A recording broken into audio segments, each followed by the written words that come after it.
The disturbing truth behind the little Albert experiment.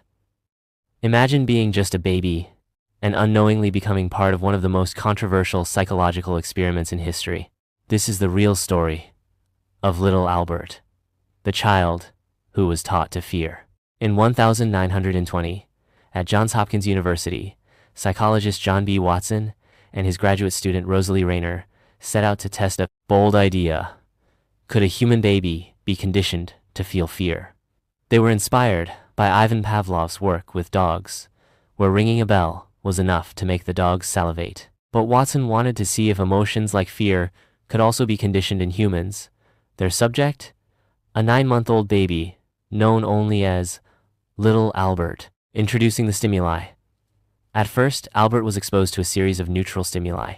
These included a white rat, a rabbit, a monkey, a dog, masks, and burning newspapers. He showed no signs of fear. He was curious, calm, even playful. The conditioning begins. But then, the experiment took a darker turn. When Albert was 11 months old, Watson and Rayner introduced the white rat again. As Albert reached for it, loud metal clang. A loud noise rang out. Watson struck a metal bar with a hammer just behind Albert's head. Albert was startled. He began to cry. They repeated this pairing, rat, then loud noise, 7 times over the course of several sessions. The aftermath. Soon, Albert didn't need the noise to be scared. Just seeing the white rat was enough to make him cry, recoil, and try to crawl away. The fear had been conditioned, and it didn't stop there. Albert began to show fear towards similar stimuli. A rabbit, a fur coat, a Santa Claus mask, and even cotton wool all triggered tears. This was stimulus generalization in action. The controversy. The experiment ended abruptly. Albert's mother reportedly removed him from the hospital. He was never deconditioned, Watson, and Rayner had no time to undo the fear they had created. And the boy's identity? For decades, it was a mystery.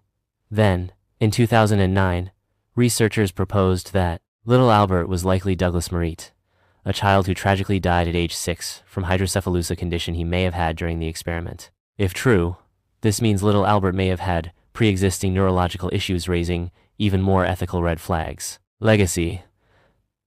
The little Albert experiment is now infamous, not for its scientific value, but for its ethical violations.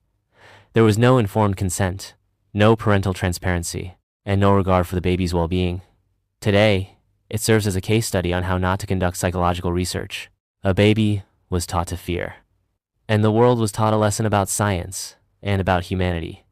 Don't forget to like, comment, share, and subscribe for more.